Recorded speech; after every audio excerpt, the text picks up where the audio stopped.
6 months after I buried my fiancé, I saw him laughing in the lighting section of a hardware store with my sister's hand in his. I know how that sounds. Grief does strange things to a person. It makes you see faces in crowds that aren't there, hear voices in empty rooms, reach for someone in bed who will never be beside you again.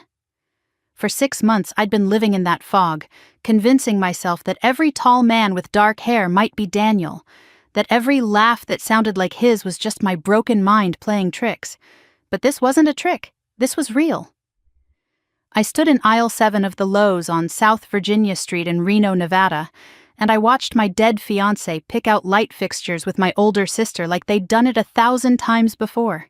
His laugh, that specific laugh I'd fallen asleep to for 2 years, the way he tilted his head when he was listening. And the scar. The scar on his right wrist, running from his thumb to his forearm, pale and raised against his skin. I knew that scar better than I knew my own face. I'd held that hand in the emergency room in 2019 when they stitched him up after the motorcycle accident. 11 stitches. I counted every one. Grief doesn't recreate scars. What I discovered that afternoon destroyed everything I believed about family, about love, about trust. But it also set me free.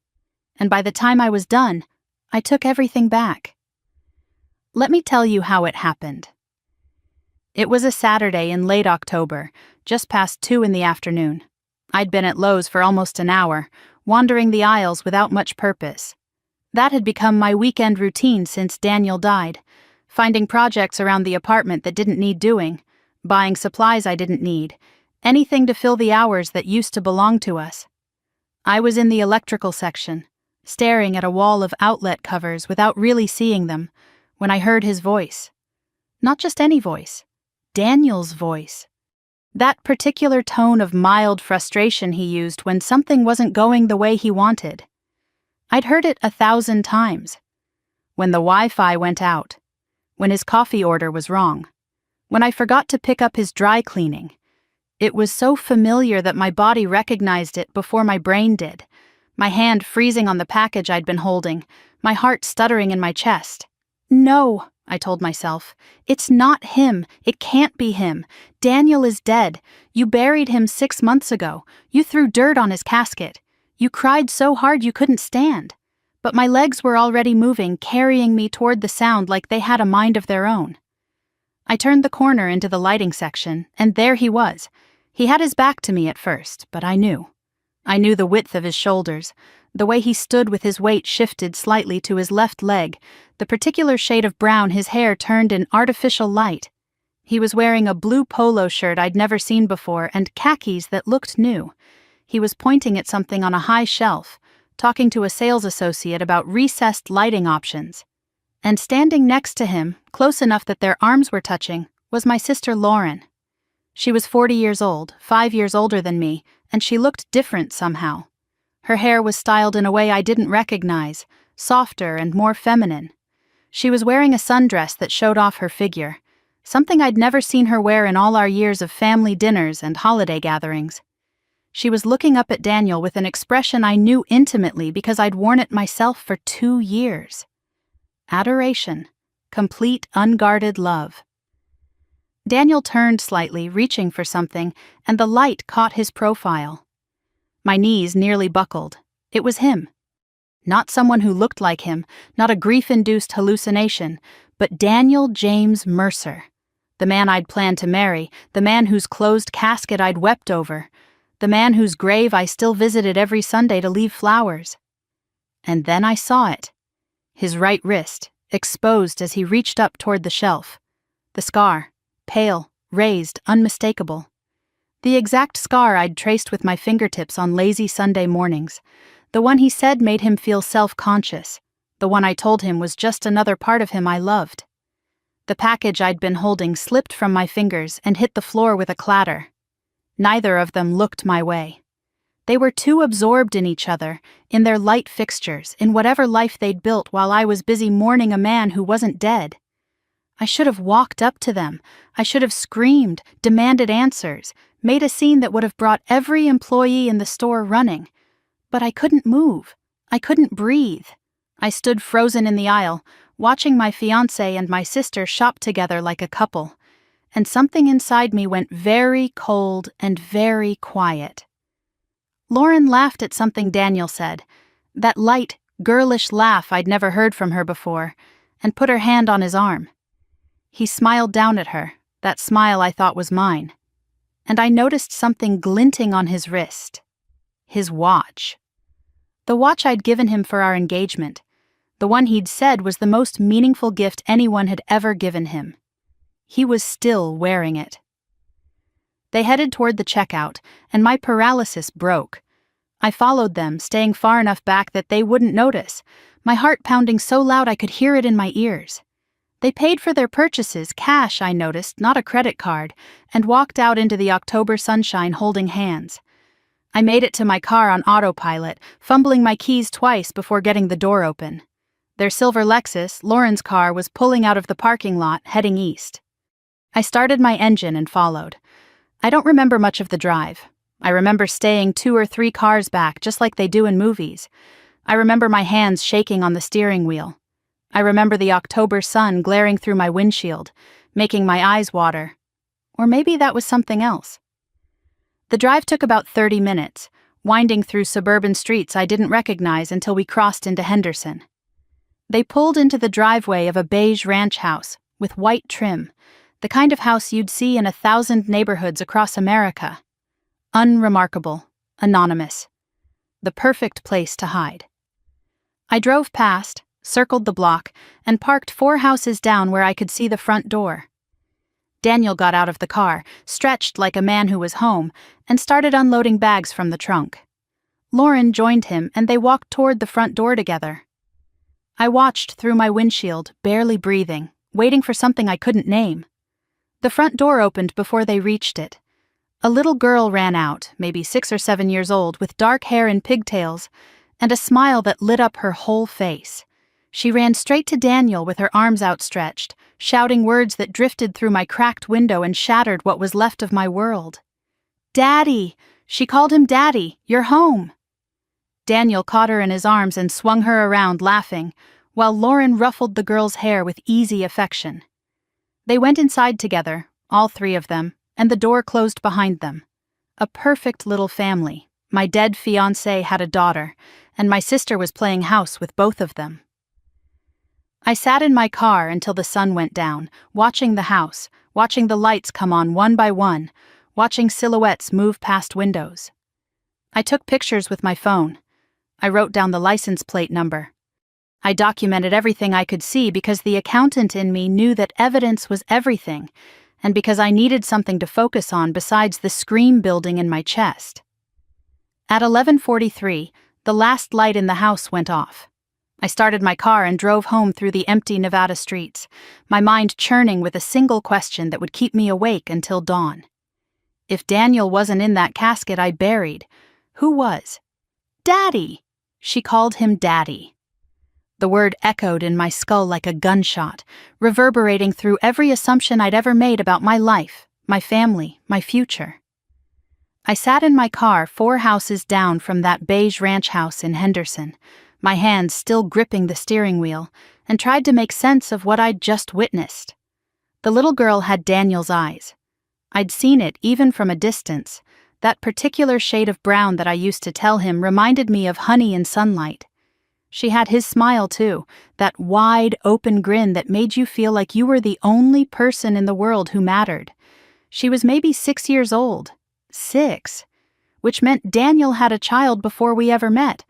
Or the child was Lauren's from some relationship I'd never known about, and Daniel had simply stepped into the father role. Either way, it was a life I knew nothing about. A whole existence running parallel to the one I thought we were building together, hidden behind closed doors and careful lies. I did the math in my head because that's what I do. I'm an accountant. I find patterns in numbers, discrepancies in spreadsheets, the small inconsistencies that reveal larger truths.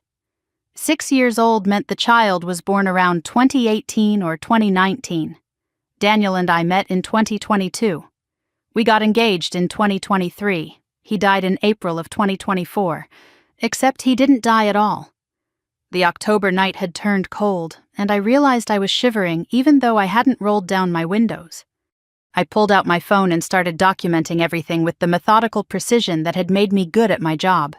The address, 4847 Desert Willow Lane, Henderson, Nevada. Lauren's license plate, 7B3K91. The second vehicle in the driveway, a black Ford F-150 with different plates. The house itself, single-story, well-maintained lawn, two-car garage, white trim that looked freshly painted. Someone lived here full-time. Someone took pride in this place. Someone had built a home while I was crying myself to sleep in an apartment full of memories of a man who wasn't dead. Through the front window, I could see them moving inside. Daniel in the kitchen, opening the refrigerator with the casual ease of a man who knew exactly where everything was. Lauren setting the table, 4 places, which meant there was someone else I hadn't seen yet. The little girl running between rooms, happy, oblivious, innocent of whatever crimes her parents had committed to build this life. A 4th figure appeared, and my stomach dropped. An older woman with gray hair, moving slowly but steadily, settling into a chair at the dinner table. I recognized her, Patricia Mercer, Daniel's mother, the woman he told me died in a car accident 3 years ago, the same accident that supposedly killed his father. I'd held Daniel while he cried about losing his parents. I'd comforted him on the anniversary of their deaths. I'd even visited their graves with him once, leaving flowers on headstones that must have been props in whatever elaborate production he was running. His mother hugged Lauren warmly, like family, like they'd known each other for years. Lauren said something that made everyone laugh, and I watched through the window as they all sat down to dinner together. A perfect family meal. Grandmother, father, mother, daughter, everything I thought I was going to have someday, stolen and given to my sister instead.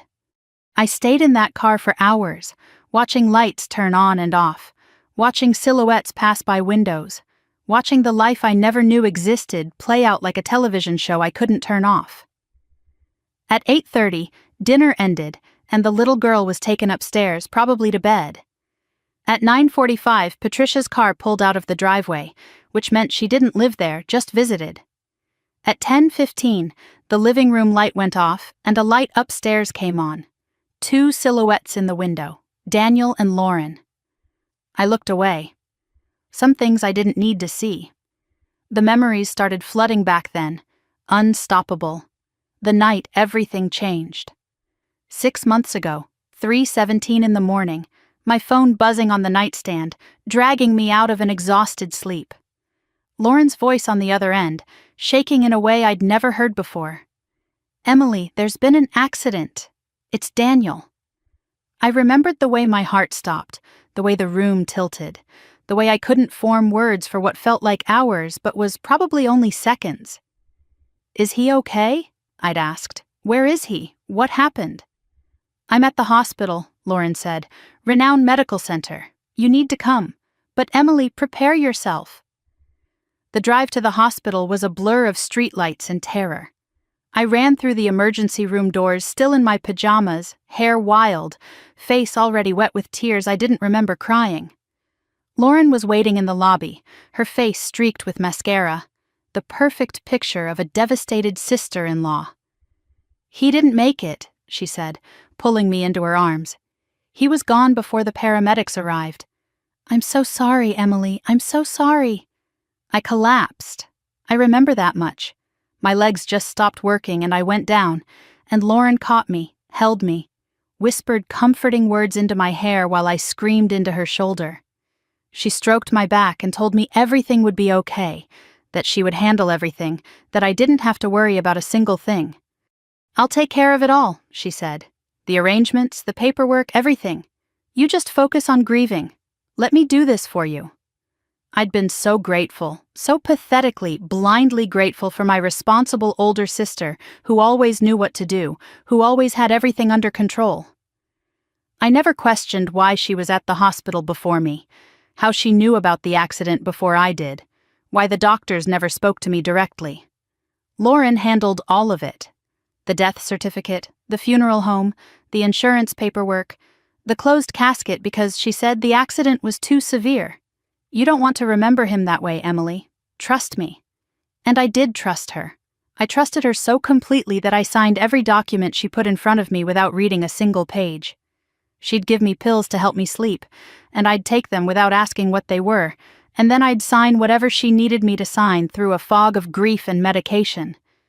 Just standard forms, she'd say, her voice soft and soothing.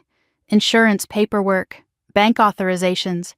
Don't worry about the details, I'll handle everything. I handled nothing. I questioned nothing. I was the perfect mark. Too broken to think, too trusting to suspect, too medicated to notice that my sister was dismantling my life one signature at a time. Sitting in that car at midnight, watching the house where my fiancé slept beside my sister, I saw it all so clearly. The pills that kept me foggy, the paperwork I never read, the closed casket I never questioned, the constant presence that I mistook for love but was actually surveillance, Lauren making sure I stayed compliant, stayed blind, stayed exactly where she needed me. The last light in the house went off at 11:47. I stayed another hour, just watching, just thinking, just letting the cold clarity settle into my bones. The woman I'd been 6 months ago, the one who trusted her sister and loved her fiancé and believed that family meant something, she was gone now. Something else was taking her place, something harder, something that wouldn't rest until I understood exactly what had been done to me. I started my car and pulled away from the curb, driving slowly past the house one last time. The mailbox at the end of the driveway caught my headlights, and I saw the name painted on it in neat white letters. Mercer, not Carter, Mercer. Daniel's name, not Lauren's. They were living as husband and wife. 6 months ago, I buried a man who wasn't dead. I signed papers that gave away everything I had. And my sister, the person who held me while I cried, was sleeping in his bed the entire time. That woman died in aisle 7 of a hardware store. The woman driving home at midnight was someone else entirely. Someone who was going to find out exactly how deep this went. And then I was going to take everything back. But first, I needed to answer the question that had been circling my mind for hours, the question that made my stomach turn every time I thought about it. If Daniel wasn't in that casket I buried, who was? I didn't sleep that night. Every time I closed my eyes, I saw them. Daniel swinging that little girl in his arms, Lauren setting the table like she'd done it for years. His mother, supposedly dead for 3 years, laughing at the dinner table like she'd never been gone. The images played on a loop behind my eyelids, and every time I tried to push them away, they came back sharper, clearer, more painful than before. I got home around 1:30 in the morning. The apartment was dark and cold, the same apartment Daniel and I had shared for 18 months before he died. His things were still in the closet because I couldn't bring myself to donate them. His toothbrush was still in the bathroom holder. His coffee mug, the one that said "World's Okayest Golfer," was still in the cabinet where he'd left it the morning of the accident. I'd been living in a shrine to a man who was alive and well and sleeping with my sister 30 minutes away. I sat at the kitchen table until the sky started turning gray, and then I made coffee and did what I should have done 6 months ago. I pulled out every piece of paper Lauren had given me after the funeral. The box was in the hall closet, a cardboard file box with Daniel's papers written on the side in Lauren's neat handwriting. I'd never opened it after she gave it to me. I couldn't bear to look at anything related to his death, and Lauren had assured me that everything was handled, that I didn't need to worry about any of it. "Trust your big sister," she'd said. "I've got this." I dumped the entire contents onto my kitchen table and started sorting. Death certificate, life insurance policy, bank statements, funeral home invoice, power of attorney forms. A stack of papers representing the administrative aftermath of a death that never happened. My accountant's brain kicked in, and I began organizing everything into categories: financial documents in one pile, legal documents in another, correspondence in a third. The death certificate caught my attention first. Issued by Clark County, Nevada. Cause of death listed as traumatic injuries sustained in motor vehicle accident.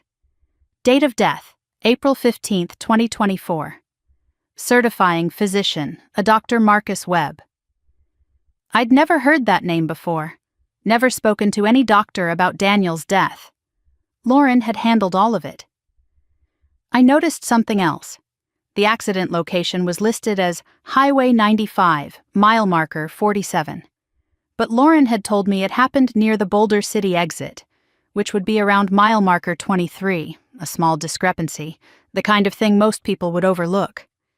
But I wasn't most people anymore. I photographed the death certificate with my phone and moved on to the life insurance policy. Pacific West Life Insurance, policy value $750,000. I knew about this policy. Daniel and I had taken it out together when we got engaged, both of us naming each other as beneficiaries. He'd joked about it at the time. "Now you'll be rich if I die," he'd said, and I'd told him not to talk like that we were going to grow old together. The beneficiary was listed as Emily Ann Carter. Me. But when I pulled out the claim documents, my hands started shaking. Claim status, paid. Payment date, May 3rd, 18 days after Daniel's death. Payment recipient, account ending in 7734. I didn't have an account ending in 7734. I checked my bank statements, my savings accounts, every financial record I had. Nothing matched. $750,000 had been paid out in my name, and I'd never seen a penny of it. Attached to the claim was a power of attorney form, signed Emily A. Carter. My signature. Except it wasn't. The E was wrong, the upstroke too sharp. The Y didn't loop the way mine always did. I'd been signing my name the same way since I was 12 years old, and I knew my own handwriting better than anyone. This was a forgery. I looked at the notary stamp at the bottom of the page and felt my stomach drop. Lauren M. Carter, Notary Public. My sister had notarized her own forged document. She'd faked my signature on a power of attorney, used it to collect $750,000 in insurance money, and deposited it into an account I couldn't access. The bank statements for my joint account with Daniel told the same story. On April 15th, the day he supposedly died, our balance was $127,000, wedding savings, future house down payment, everything we'd been building together. I traced the withdrawals with my finger, watching our future disappear line by line. April 18th, $15,000 cash withdrawal. April 22nd, $25,000 transferred to an external account. April 29th, another $30,000. May 5th, $50,000 wire transfer. May 12th, the remaining $7,000 withdrawn and the account closed. Total stolen, $127,000. Combined with the insurance payout, that was $877,000. Gone. I called my bank's 24-hour line, my voice steady despite the rage building in my chest. After verifying my identity, I asked about the withdrawals. The representative confirmed what I already knew. All transactions were authorized by a valid power of attorney signed by you, Ms. Carter. Is there a problem with these transactions? No, I said, keeping my voice neutral. Just reviewing my records. Thank you. I hung up and sat in the gray morning light, remembering, the week after Daniel's funeral, Lauren at my apartment every day, bringing food I couldn't eat, handling phone calls I couldn't answer, being the strong one while I fell apart. She'd sat at this same kitchen table with papers spread out in front of her, pushing documents toward me with gentle encouragement. These are just standard forms, sweetie. Insurance paperwork, bank authorizations, I'll handle everything so you don't have to think about it. I remembered signing, but I remembered it through a fog, a haze that made everything soft and distant. The pills. Lauren had given me pills. The doctor prescribed these, she'd said. They'll help you sleep. And I'd taken them without question because she was my sister and she loved me and she was trying to help. I signed whatever she put in front of me. I couldn't see straight. I could barely hold the pen. And Lauren had sat across from me with patient, loving eyes, watching me sign away everything I had. She drugged me. She isolated me. She handed me papers when I was too medicated to read them, and I signed because I trusted her, because I thought she was protecting me, the perfect victim, created and maintained by my own sister. At 9 in the morning, I called Monica Webb. She was my closest friend at work, had been for 8 years, and she was the only person outside my family I could trust right now. Maybe the only person anywhere I could trust. "I need to see you," I said when she answered. "It's important." "Are you okay? You sound strange. Just meet me." "The coffee shop on Virginia Street." 1 hour. She was already there when I arrived, worry etched across her face. I sat down across from her and told her everything. Daniel alive, living with Lauren, the little girl, the house in Henderson, the forged signatures, the stolen money. Monica's face went through shock, then confusion, then something else, something that looked like guilt. "Emily," she said slowly, "I need to tell you something. I should have told you months ago." I waited, my coffee growing cold between my hands. 3 weeks before Daniel died, I saw them together. Daniel and Lauren, at a restaurant in Sparks. "What do you mean together?" Monica looked down at the table. "Not the kind of dinner you have with your fiancé's sister." They were holding hands across the table. Lauren was laughing. Daniel kept leaning close to her, whispering things. "I almost called you that night. But then Daniel died, and I thought, what's the point? Why hurt you with suspicions about a dead man?" "They were together before he died," I said. "Before he faked his death." Monica nodded miserably. "There's something else. That night at the restaurant, Lauren saw me. She looked right at me, Emily. And she smiled, not embarrassed, not worried. Just smiled, like she knew I'd seen and she didn't care, because she knew I'd never believe it. Grief-blind, trust-foolish Emily, who signed whatever her sister asked and never questioned anything. "I'm so sorry I didn't tell you," Monica said. "I thought I was protecting you. Everyone keeps saying that, protecting me, while they steal everything I have." Monica reached across the table and took my hand. "What are you going to do?"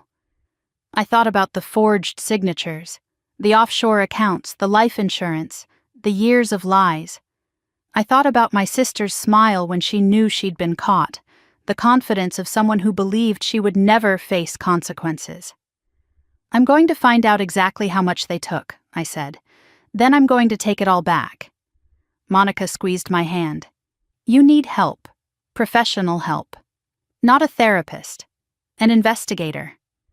That night, I searched for private investigators in Reno who specialized in fraud cases. One name kept appearing with 5-star reviews. Grace Holloway, former detective, 22 years with Reno Police Department. Her website had a quote at the top. "The truth doesn't hide forever. It just waits for someone brave enough to find it." I sent her an email at midnight. By 8 the next morning, she'd already replied. She wanted to meet. I hadn't visited my mother in 3 weeks. Before Saturday, grief was my excuse. I was too fragile, too broken, too consumed by loss to make the 15-minute drive to Sparks. Now I had a different reason for staying away. I wasn't sure I could look at her without asking what she knew, without demanding to know if she was part of this, without screaming at someone, anyone, about the magnitude of what had been done to me. But I needed answers. Answers only family could provide. And I needed them before my meeting with the private investigator tomorrow morning. The drive to Sparks felt longer than usual. Every familiar street corner weighted with memories I didn't want anymore.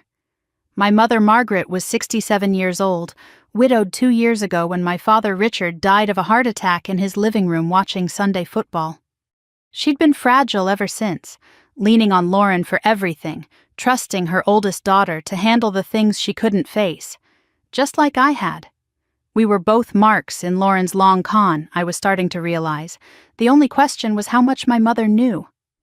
I pulled into the driveway of the house I grew up in, a single-story ranch in a quiet Sparks neighborhood. My father had bought it in 1985, raised both his daughters here, died in the living room while the Broncos were losing by 14 points. The house looked different somehow. New landscaping I didn't recognize, fresh paint on the shutters, a general air of improvement that didn't match my mother's fixed income from Social Security. The front door opened before I reached the porch. My mother stood there in her cardigan and slippers, confusion on her face. "Emily." What a surprise. You should have called first. Not "I'm so glad to see you." Not "I've missed you." A complaint. The realization stung more than it should have.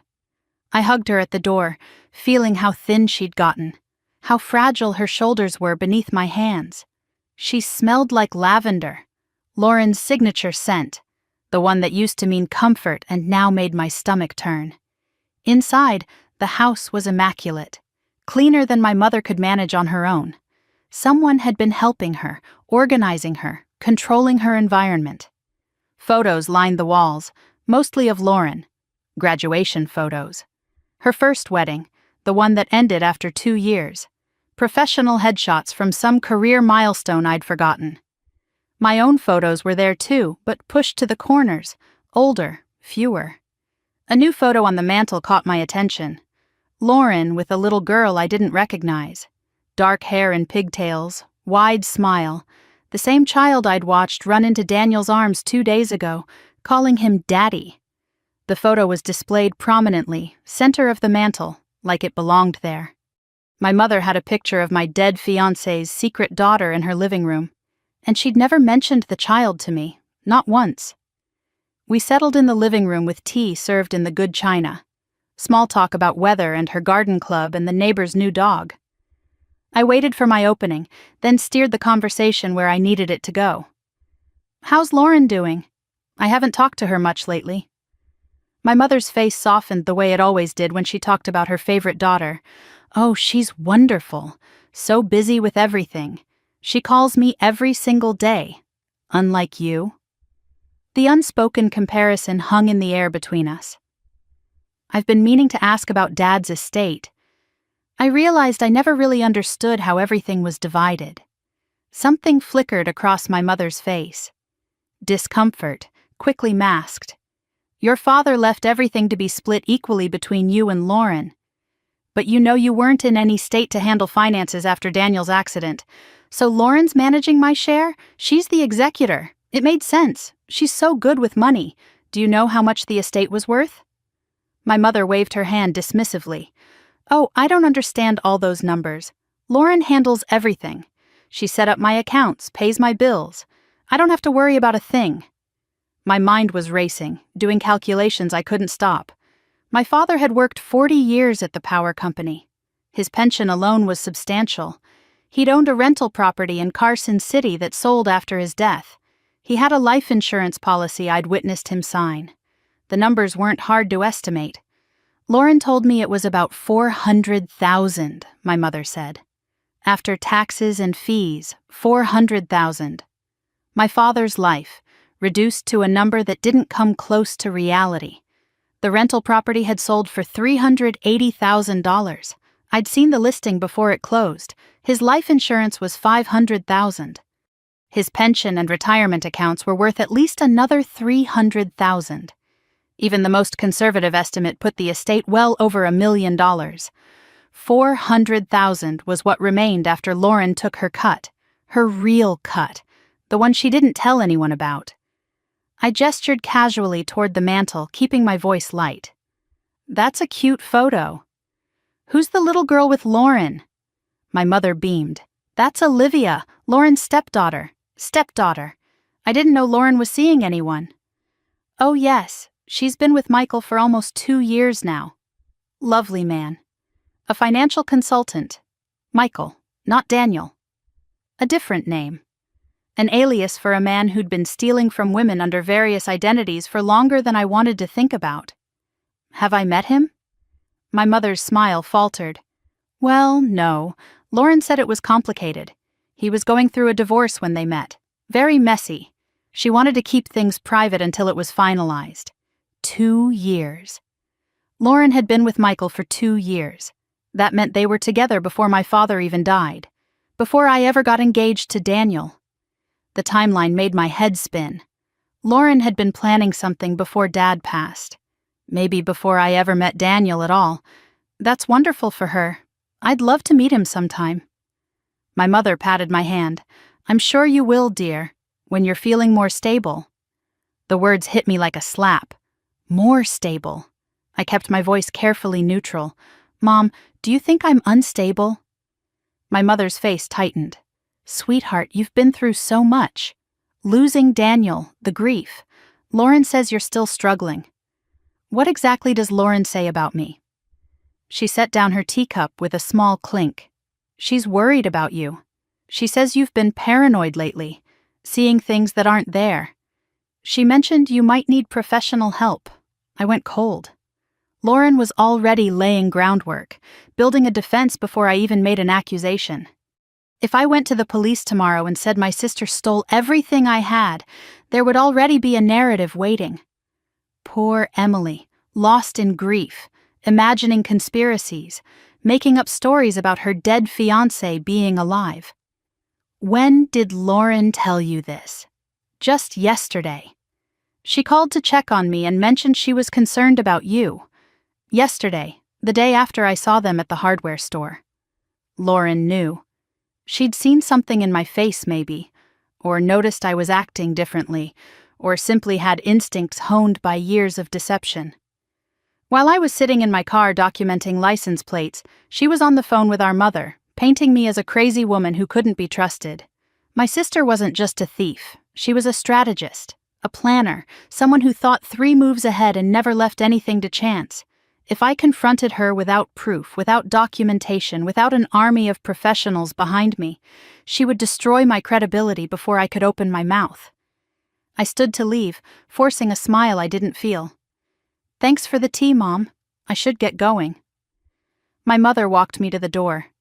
You should call Lauren. She's been so worried. I will. Soon. At the door, she hugged me, brief and perfunctory. Take care of yourself, Emily. And maybe consider talking to someone, a professional. Lauren knows some good therapists. Of course she did. Probably therapists who would report back to her. Probably people she'd already primed with stories about her paranoid, grief-stricken little sister. I drove 2 blocks from my mother's house before I had to pull over. My hands were shaking too hard to hold the steering wheel. The math kept spinning through my head, numbers adding up to a truth I couldn't escape. 877,000 stolen from me directly, insurance and bank accounts. At least 800,000 missing from my father's estate. Total theft.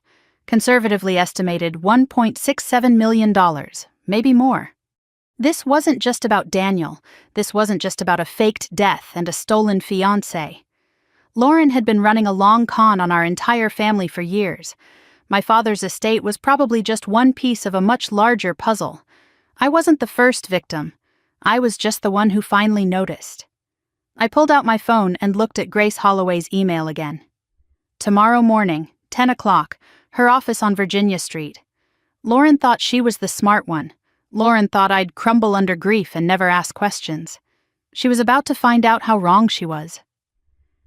Grace Holloway's office was on the 3rd floor of a brick building on Virginia Street, sandwiched between a bankruptcy attorney and a bail bondsman. The kind of building where people came when their lives had fallen apart and they needed someone to help them pick up the pieces. The elevator was old and slow, giving me too much time to think about what I was doing, what I was about to set in motion. But when the doors opened and I walked down that narrow hallway toward the frosted glass door that read, Holloway Investigations, I didn't hesitate. I'd spent 6 months hesitating. That version of me was dead. The waiting room was small and functional. Worn leather chairs, a water cooler that gurgled in the corner, magazines nobody would ever read.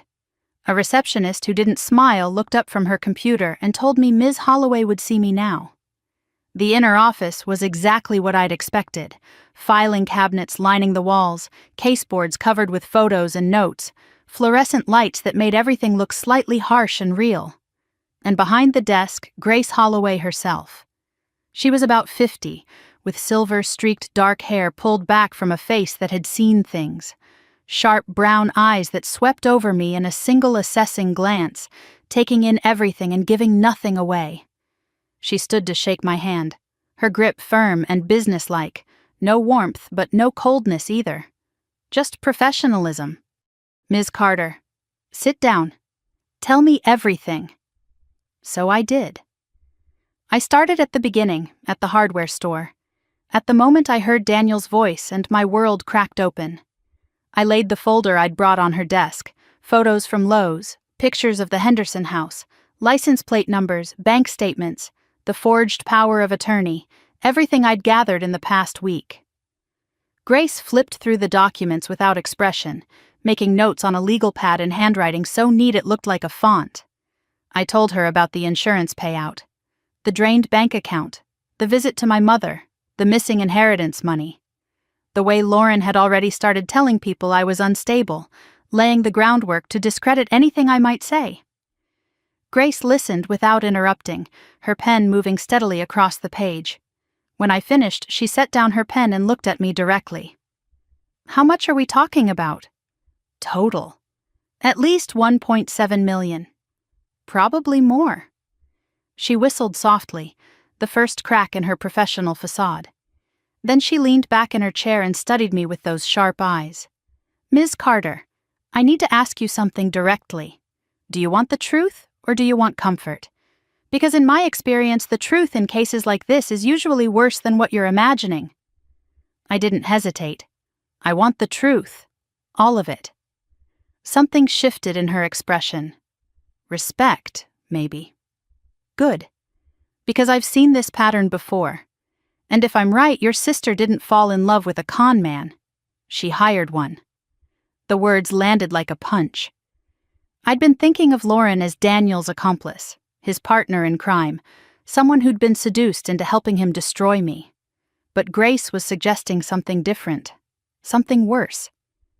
She pulled out a fresh legal pad and started mapping the case. "Let's break this down. You have 3 potential crimes here. 1, insurance fraud, faking a death and collecting benefits. 2, identity theft and forgery. The power of attorney, your signatures on documents you didn't sign. 3, estate fraud, misappropriation of your father's assets." She tapped her pen on the desk. "The faked death is the most serious. That's federal if they crossed state lines with the money. Wire fraud, potentially. The question isn't whether crimes were committed. The question is how deep this goes and how long it's been going on. What do you mean? Your father died 2 years ago. Your fiancé died 6 months ago, but your sister's been with this Michael for 2 years, according to your mother." Grace drew a timeline on the pad, marking dates with quick, precise strokes. "That means Lauren was planning something before your father even passed. Maybe before you even met Daniel." The implication settled over me like ice water. Lauren had been in a relationship with Daniel, or whatever his real name was, before I ever knew he existed. Before she introduced us at that charity event where we supposedly met by chance. The entire relationship had been orchestrated from the start. I was never his target. I was hers. Grace slid a contract across the desk. "My retainer is $10,000. I bill $200 an hour after that." I didn't flinch.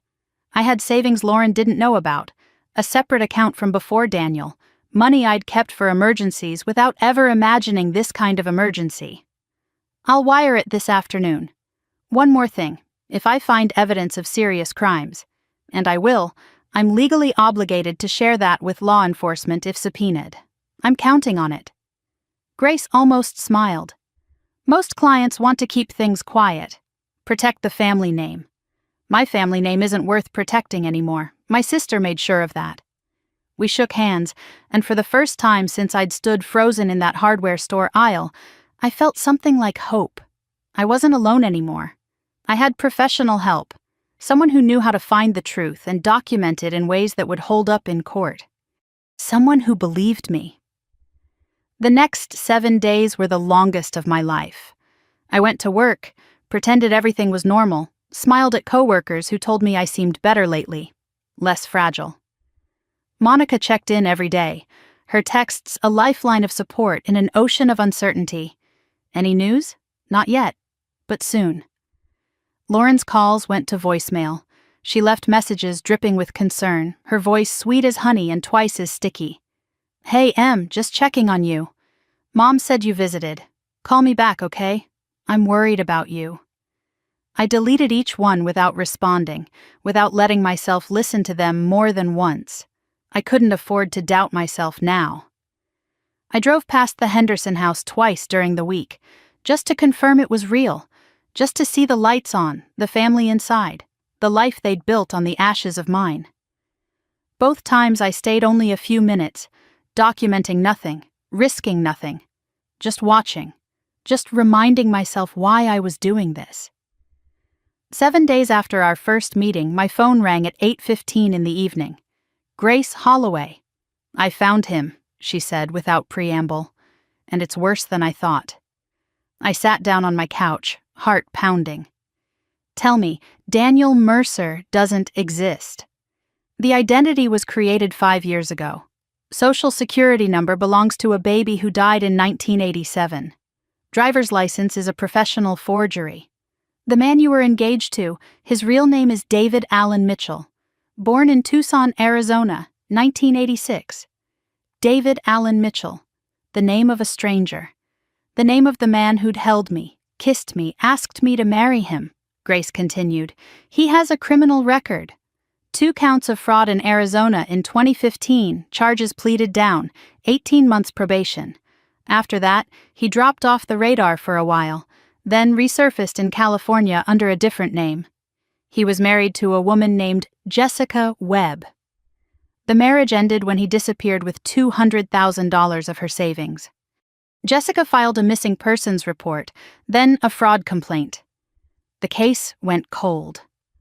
What happened to him? David Mitchell died in a boating accident off the coast of San Diego in 2018, except the body was never recovered. He's faked his death before, at least once that I've found. Probably more. This is what he does, Ms. Carter. He finds vulnerable women, gains their trust, takes everything and disappears. But he didn't disappear this time. He's still here, living with my sister. That's what's different about this case. Usually these guys move on, new city, new identity, new victim. But David stayed, which means either your sister is his partner or she has something he wants. I thought about the inheritance, the insurance money, Lauren's access to everything our family had. She's not his victim. She's his business partner. That's my assessment. And there's more. I traced the insurance payout and the money from your joint account. Most of it moved through a series of shell companies. Standard money laundering. But the final destination was an offshore account in the Cayman Islands. My mouth went dry. Whose name is on the account? Grace paused. Lauren Michelle Carter. Not Daniel, not David. Lauren. My sister's name on an offshore account worth over $1 million. An account that had been receiving deposits for 3 years. Long before Daniel died. Long before I ever suspected anything. She's been doing this for years, I said. Dad's estate, my money, who knows what else. There's one more thing. I found another victim, a woman in Phoenix named Vanessa Torres. David Mitchell was engaged to her in 2016. Same pattern. Engagement, financial entanglement. Then he vanished with her money. Is she willing to talk? I already reached out. She wants to meet you. She said she's been waiting years for someone else to finally see through him. I hung up the phone and sat in the darkness of my apartment, processing everything I'd learned. David Mitchell, professional con artist. Multiple victims, faked deaths. And my sister Lauren, not his accomplice but his partner, maybe even his handler. Together, they weren't just thieves. They were a machine built to destroy women who trusted too easily and loved too much. I was going to find out exactly how many people they'd fed into that machine, and then I was going to tear it apart. Nathan Cross looked like a lawyer who'd seen everything and was no longer impressed by any of it. Gray suit, gray hair, gray eyes that swept over the evidence spread across his conference table with the detachment of a surgeon examining an X-ray. His office was on the 12th floor of a downtown Reno high-rise, all glass and mahogany and views of the Truckee River winding through the city below. Grace had recommended him as the best fraud attorney in northern Nevada. Expensive, but worth every penny. A former federal prosecutor who'd spent 15 years putting con artists in prison before switching to private practice. When he finished reviewing the documents, Those gray eyes met mine with something I hadn't expected. Anger. "Ms. Carter," he said, setting down his reading glasses, "in 30 years of practice, I've seen a lot of fraud. This is one of the most sophisticated family-based schemes I've encountered." He stood and moved to a whiteboard mounted on the wall, picking up a marker with practiced ease. "Let's break down what we have and what we need." "Under what we have," he wrote in neat capital letters. "Insurance fraud, faked death, collected $750,000. Forgery, power of attorney with forged signatures. Identity theft, David Mitchell operating as Daniel Mercer. Wire fraud, money transferred across state lines. Estate fraud, misappropriation of Richard Carter's assets. Pattern evidence, Vanessa Torres as prior victim." The list covered half the whiteboard. Seeing it laid out like that, clinical and organized, made the magnitude of what Lauren and David had done feel somehow more real, more prosecutable. Under what we need, Nathan continued writing. Direct evidence of conspiracy between Lauren and David. Proof of intent, not just circumstance. Ideally, an admission or confession. He turned to face me. "The evidence is strong, but circumstantial. A good defense attorney would argue Lauren was also deceived by David. That she's a victim, not a conspirator. She trusted the wrong man. She didn't know the money was stolen. She thought she was protecting her grieving sister." "She's not a victim," I said, my voice harder than I intended. "She's been doing this longer than he has." Nathan nodded. "I believe you. But a jury needs proof. The offshore account helps, but they'll claim she didn't know where the money came from. David deposited it. She just saw her savings growing."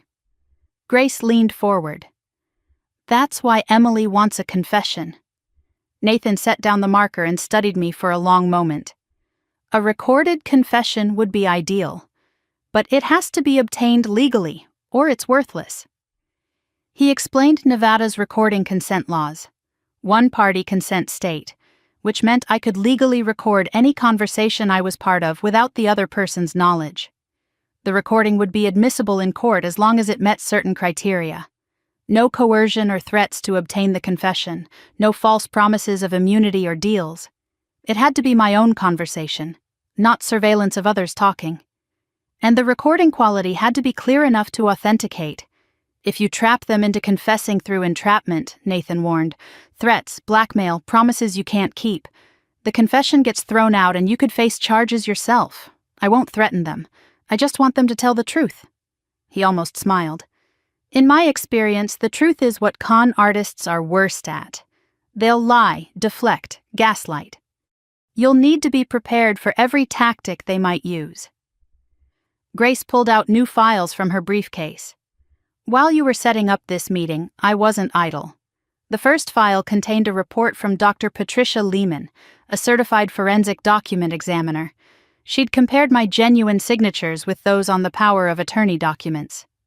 Her conclusion was unambiguous. The questioned signatures are inconsistent with the known exemplars.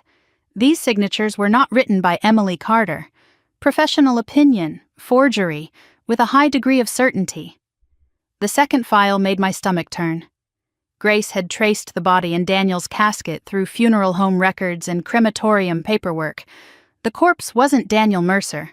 It was a John Doe from the San Diego County morgue, an unclaimed body released to a family member 3 days before the funeral. The paperwork had been signed by Daniel Mercer with a San Diego address. "They used an unclaimed body," Nathan said quietly.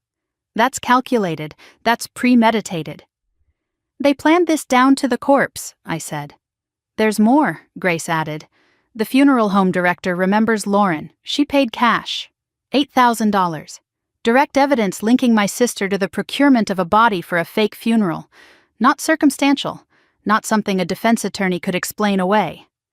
Lauren had paid to fill a coffin with a stranger so she could bury my fiancé while he was still breathing." Nathan returned to the whiteboard.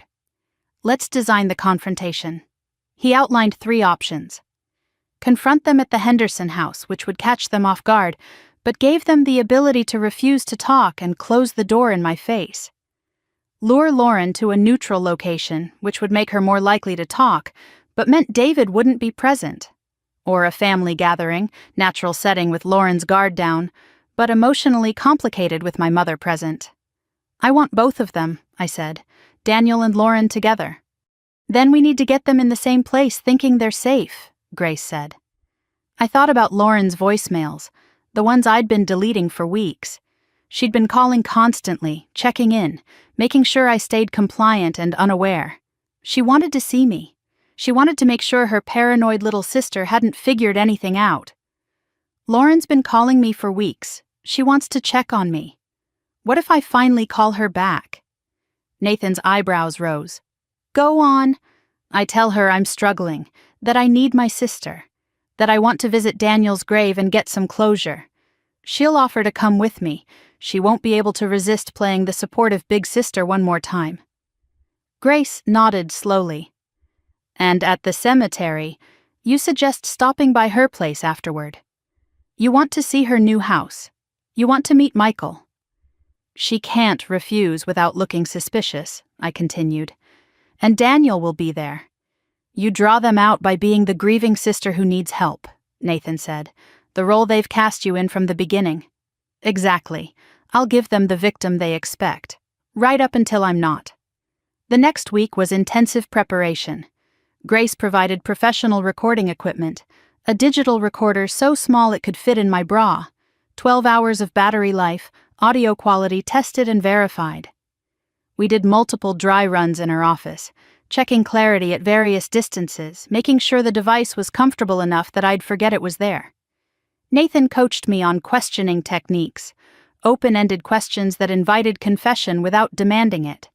Help me understand how this happened. I just need to know the truth. Can you explain why? Let them fill the silence. Con artists hate silence. They'll talk to fill it, and when they talk, they reveal. He taught me mirroring, repeating their last few words as a question to encourage elaboration. Strategic silence, pausing after they spoke to make them uncomfortable enough to keep talking. Emotional anchoring, referencing shared memories to trigger guilt and loosen defenses. The soft accusation, implying I already knew while inviting them to explain. I think I already know, but I need to hear it from you. Grace warned me about gaslighting. They will try to make you question yourself. They'll deny things you know are true. They'll tell you you're imagining things, that grief has affected your mind, that you need help. Don't let them. I've had 6 months of questioning myself, I told her. I'm done with that. Friday evening, I sat alone in my apartment with my phone in my hand. 23 missed calls from Lauren over the past 3 weeks. 14 voicemails I'd deleted without listening. It was time to spring the trap. I pressed dial. Lauren answered on the second ring. Emily? Oh my God, Emily, are you okay? The concern in her voice sounded so real. The love sounded so genuine. I let my voice tremble, which wasn't hard because the anger made it shake anyway. Lauren, I'm sorry I haven't called back. I've been struggling. I know, sweetie, I know. I've been so worried. I need my sister. I need you. Something shifted in Lauren's voice. Triumph, poorly hidden beneath sympathy. I'm here, Em. I'm always here. What do you need? I want to visit Daniel's grave. Tomorrow. Will you come with me? She didn't hesitate. Of course I will. And maybe I could finally see your new place. Mom talks about it all the time. I feel like I've been so absent from your life. A pause. Brief, calculating, then warmth like honey. That would be wonderful. Michael would love to meet you. I hung up and sat in the silence of my apartment. The trap was set. Tomorrow I would stand at the grave of a man who wasn't dead and pretend to mourn him. I would walk into my sister's house of lies and let her believe she'd won. I would smile at the man who'd stolen 2 years of my life and call him by his fake name.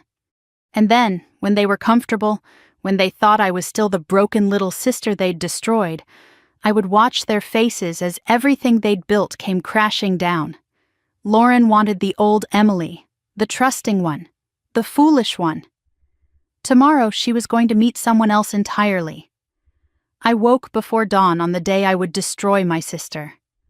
The sky outside my window was still dark, but I'd barely slept anyway, my mind running through every scenario, every possible response, every way this could go wrong. For 2 weeks I'd been preparing for this moment, rehearsing questions with Nathan, testing recording equipment with Grace, learning to control my face and voice so they wouldn't betray the rage burning beneath my skin. Now the day was here, and I felt strangely calm. Not peaceful. Just empty of everything except purpose. I showered and dressed carefully. Soft gray sweater, dark jeans, comfortable flats. Nothing threatening. Nothing that suggested I was walking into battle.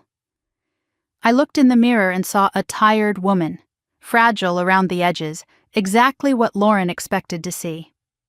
Good. Let her see what she wanted. Let her believe she'd won right up until the moment she realized she'd lost everything. The recording device was on my nightstand, smaller than I'd imagined when Grace first showed it to me. I tested it one more time, speaking the date and my name, playing it back to confirm the audio was clear. Then I taped it to my skin beneath my bra, exactly where Grace had taught me, the cold plastic warming quickly against my chest. 12 hours of battery, more than enough for what I needed. I arrived at my mother's house in Sparks at 10 in the morning. Lauren's silver Lexus was already in the driveway, gleaming in the October sun. I sat in my car for a moment, breathing slowly, centering myself. Then I activated the recording and spoke softly. Saturday, October 26th, 10:03 in the morning. Meeting Lauren Carter at Margaret Carter's residence. My mother opened the door before I could knock, her face lighting up in a way it rarely did for me. "Emily, come in. Lauren's in the kitchen." The hug she gave me was brief, distracted. Her attention was already back on her favorite daughter. I walked through the house I'd grown up in, past the photos that barely included me, toward the kitchen where Lauren was waiting. She looked perfect, as always. Hair styled, makeup subtle, wearing a cream-colored blouse that made her look soft and approachable. She set down her coffee cup and crossed the room with her arms open. "Em." She pulled me into a hug that felt like a trap closing. "I'm so glad you called. I've been so worried about you."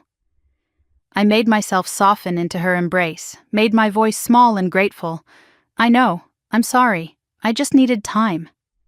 She pulled back, her eyes searching my face for something. Suspicion, awareness, anything that might suggest the grieving sister had figured out the truth. I gave her nothing but exhaustion and gratitude. Whatever she was looking for, she didn't find it. Her smile widened, and she squeezed my hands. "Let's get going. I thought we could stop for flowers on the way." The drive to Mountain View Cemetery took 15 minutes. Lauren drove, her silver Lexus smooth and quiet, while I sat in the passenger seat recording every word she said. She talked about grief and healing, about how everyone processes loss differently, about how proud she was of me for taking this step. "It takes time, Em. Everyone heals differently. But you're going to be okay. I know you are. I played my part perfectly. I just feel so lost, like I don't know who I am anymore without him." Lauren reached over and squeezed my hand, her eyes soft with false sympathy. "You have me. You'll always have me." The words landed like acid, but I kept my face vulnerable, needy. I squeezed her hand back. "How did you cope? After Daniel's accident? You were so strong through everything." A careful pause before she answered. "I focused on you. Taking care of you gave me purpose. But it must have been hard. You were close to Daniel, too." Something flickered in her eyes, a warning light that vanished almost before I registered it. He was going to be family. Of course I cared about him. I filed it away. The slight hesitation, the careful phrasing. She'd cared about Daniel all right, just not the way she wanted me to believe. Mountain View Cemetery spread across a gentle hillside, green lawns dotted with headstones, oak trees providing shade for the dead. We parked and walked together through rows of graves until we reached the one I'd paid for. The headstone was simple, gray granite with clean lines. Daniel James Mercer. 1986 to 2024. Beloved. I stared at the stone, knowing the body beneath it wasn't his. Knowing he was alive 30 minutes away, probably eating breakfast, probably laughing at something on television. I let the tears come because they came easily when I thought about what had been done to me, and Lauren wouldn't know the difference between grief and fury. She stood beside me, her arm around my shoulders, playing the supportive sister while I knelt and touched the grass over an empty lie. I miss you every day, I said to the grave, to the performance, to no one. Lauren rubbed my back. It's okay to cry, let it out. I keep wondering if there was something I missed, signs he was unhappy. Was he really happy with me? Did he ever say anything to you? She tensed, almost imperceptibly, but I felt it through her arm around my shoulders. What do you mean? I just wonder if he ever talked to you about us, about our relationship. Her voice came too quickly. He adored you, Emily. He told me all the time. When did he tell you that? A beat. Too long, at family dinners, when you weren't in the room. We never had family dinners with Daniel, not once. Lauren had just lied about something so easily disproven that it bordered on careless. Either she was losing her edge, or she was so confident in my blindness that she didn't bother being careful anymore. I wish I could talk to him one more time, I said, just to understand. I know, sweetie, I know. We stood at the grave for another 10 minutes before I made my move. As we walked back to the car, I leaned into her slightly, playing the exhausted sister who needed support. Thank you for coming with me. I couldn't have done this alone. That's what sisters are for. I took a breath. Would it be okay if we went to your place? Mom talks about it so much.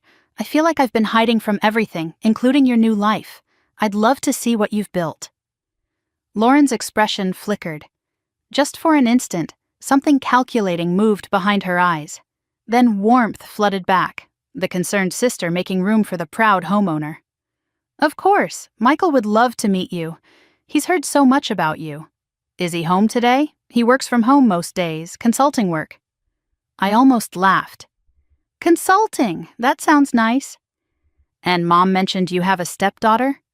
Her smile tightened. Olivia, she's with her mother this weekend. Good.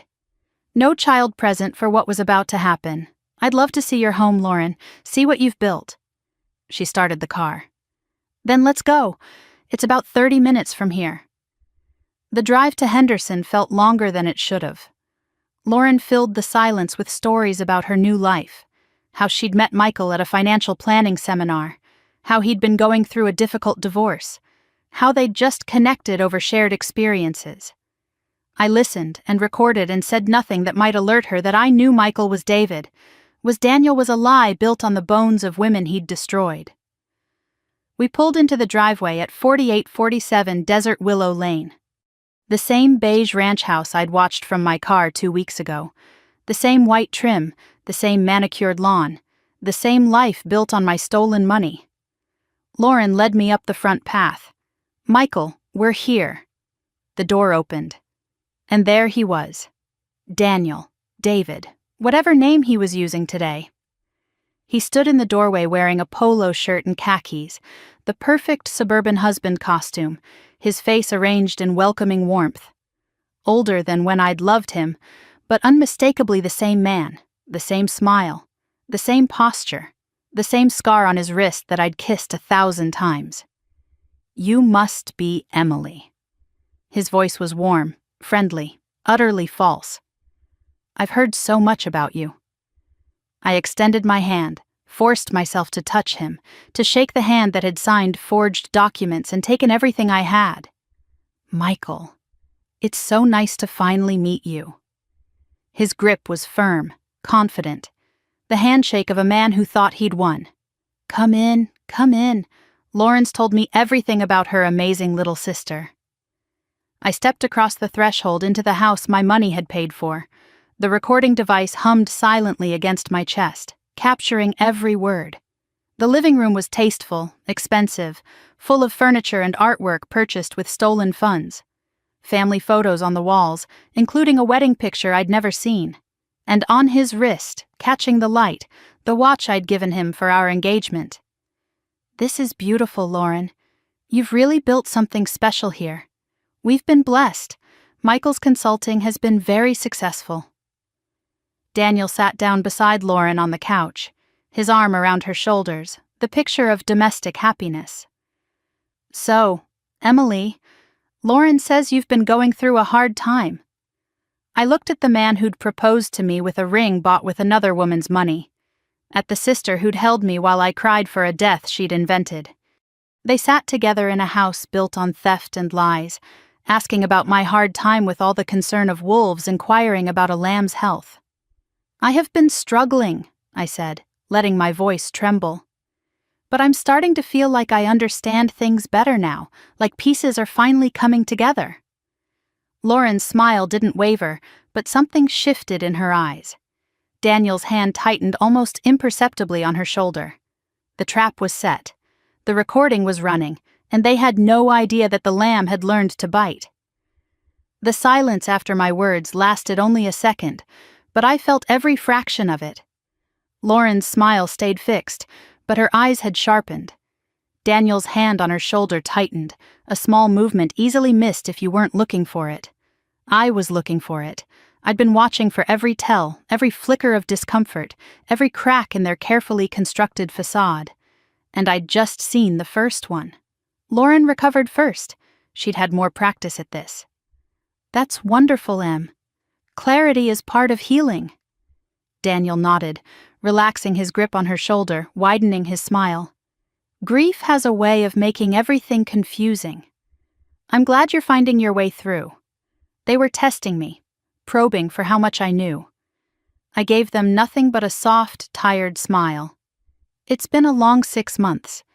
But being here, seeing what you've built, it helps." They exchanged a glance, quick, almost imperceptible, a married couple's silent communication. They thought they were safe. They thought I was still the broken little sister they'd destroyed. I let them believe it a little longer. Daniel offered me more water. I declined.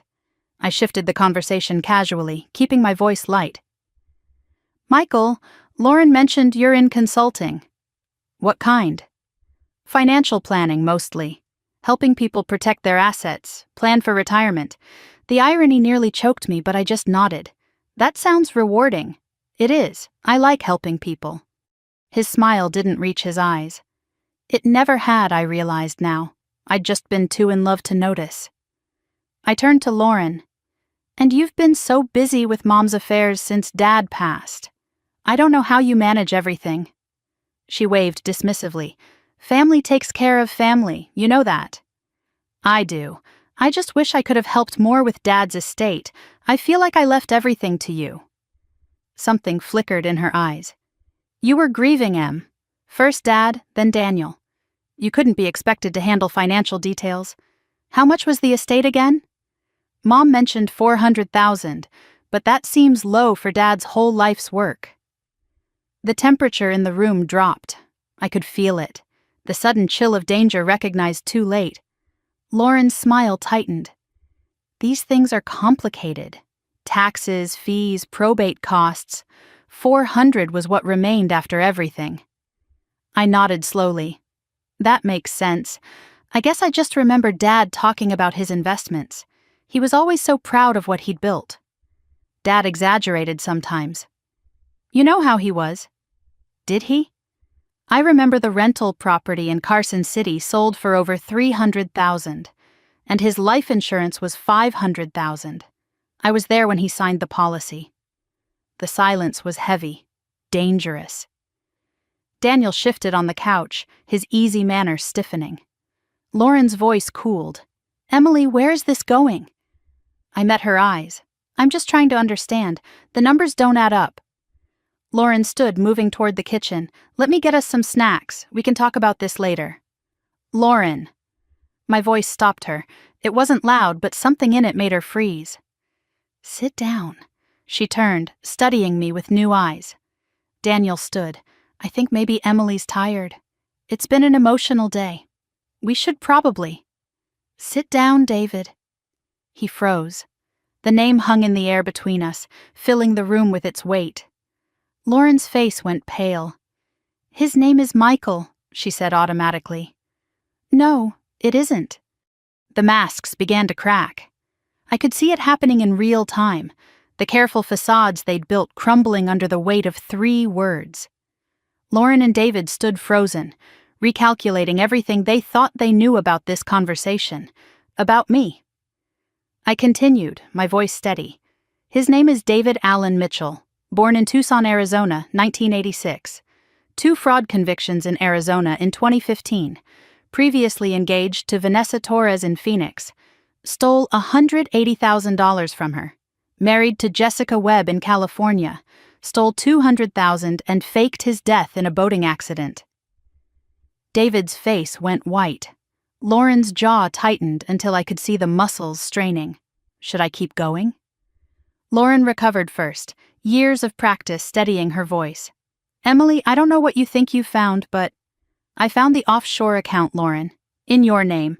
The one that's been receiving deposits for 3 years. $1.4 million. Her composure cracked. "You don't understand. I understand perfectly. You recruited him. You found David, whatever you want to call him, and you pointed him at me. You helped him fake his death. You forged my signature on the power of attorney. You stole $750,000 in insurance money and drained my bank account." I stood, facing them both. "And you used an unclaimed body from San Diego to fill the casket. John Doe, paid for in cash by you, Lauren. $8,000 to the funeral home." David stepped forward, hands raised. "Emily, listen. I'm done listening. Now you're going to talk." Lauren's face changed. The sympathetic sister act dissolved completely, replaced by something cold and hard. Something I'd never seen before but recognized immediately. The real Lauren. The one who'd been hiding behind masks my entire life. "You think you're so righteous, don't you? I think I'm telling the truth. Something you've never tried." She leaned closer, her voice bitter. "I built that scheme for years, years of planning. And you stumbled onto it by accident in a hardware store. Lucky me. You were never supposed to be smart enough to figure it out. You were supposed to cry, take your grief, and eventually move on with whatever scraps were left. Sorry to disappoint." Her eyes narrowed. "Do you know why I picked you? Out of everyone David could have targeted?" I waited, letting her fill the silence. "Because you were easy. You wanted love so badly you'd believe anything. Daniel told you he loved you and you handed over your whole life." The words were designed to wound. I didn't let them. You're right. I was easy. I trusted my sister. I trusted my fiancé. I won't make that mistake again. Lauren laughed, bitter and ugly. "You think this is over? You think you've won? I think you're in an orange jumpsuit in 6 months and I'm rebuilding my life. That feels like winning to me." She slammed her palm against the coffee table. "I will get out of this. And when I do. When you do, you'll be 60 years old and I'll have built a whole new life. One you can't touch." David grabbed Lauren's arm. "Lauren, stop talking. We need a lawyer." "No." Lauren rounded on him, then back to me. "She already knows everything. What's the point of pretending?" She turned to face me fully, her voice cold with years of resentment. "David was supposed to be my retirement plan. Find a target, get close, take the money, move on. He'd done it before. It was supposed to be easy. But I was the target." Her silence confirmed it. "Your own sister. You had the insurance policy, the joint account, the inheritance coming. It made sense." David was panicking now. "Lauren, for God's sake, she needs to know." Lauren's voice rose. "She needs to know that I'm not sorry, that I'd do it again." David turned on her. "You're destroying us. Everything we built. Everything we stole, you mean." They were turning on each other now, exactly as Grace had predicted. The partnership dissolving under pressure, self-preservation overriding loyalty. "She planned everything," David said, his voice desperate. "The body, the paperwork, the insurance. I just did what she told me. You proposed to her. Lauren screamed. You moved in with her. You were going to marry her. Because you told me to." I watched them tear each other apart, recording every word. Then I spoke, cutting through their accusations. I think that's enough. I reached into my purse, pulled out my phone, and sent a single text. One word, prearranged, now. Lauren stopped mid-sentence. What did you just do? Called some friends. The doorbell rang. Then pounding. Police. Open the door. David bolted toward the back of the house. I heard shouts, scuffling, then silence. 2 officers had been waiting there. Grace Holloway walked through the front door behind 4 uniformed officers. Her eyes found mine. Emily, you okay? Never better, Lauren was screaming as they put handcuffs on her. You can't do this, I'm her sister. Emily, please. David went quietly, his face ashen, already calculating his plea deal. I watched them being let out, Lauren still screaming, David silent. Grace stood beside me. The recording? I touched my chest where the device hummed against my skin. Every word. They were placed in separate cars. The neighbors emerged from their houses, drawn by sirens and spectacle. 30 minutes ago, Lauren and David thought they'd gotten away with everything. Now they were in handcuffs, their careful lies recorded and ready to be used against them. Grace's hand settled on my shoulder. I stood in the doorway of the house my money had paid for and watched my sister disappear into a police cruiser. Her screams had turned to sobs. David stared straight ahead, already gone somewhere inside himself. I wasn't shaking, I wasn't crying. I felt nothing but cold, clean clarity. Like stepping out of a burning house and finally breathing fresh air. Let's go, I said. I have a statement to give.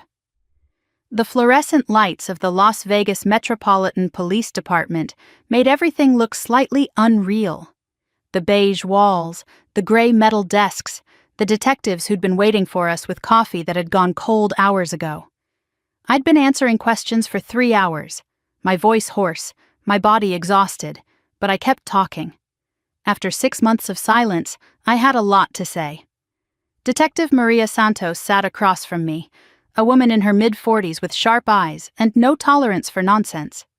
Grace Holloway was beside me, a steadying presence as I walked the detective through everything. The hardware store, the surveillance, the investigation, the forged documents and stolen money, the offshore account and the body in the casket.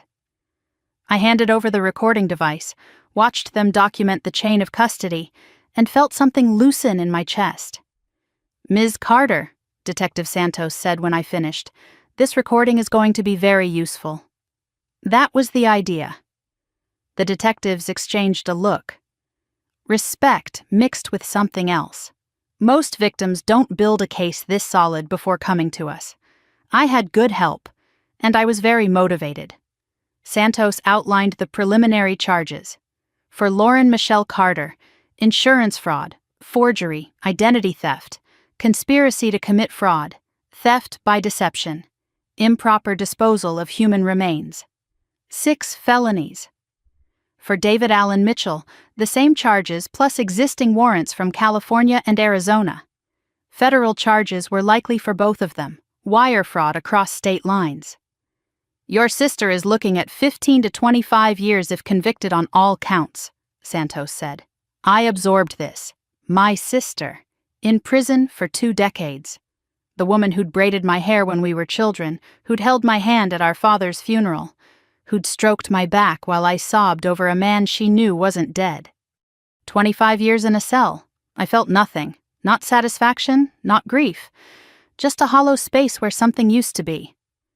Mr. Mitchell's attorney has already reached out, Santos continued. He wants to cooperate. Grace raised an eyebrow. That was fast. Con men know when the game is over. He's going to give us everything on Lauren in exchange for a reduced sentence. Will it work? Probably, but he's still looking at 8 to 12 years minimum, and the feds want him too. It wasn't perfect justice.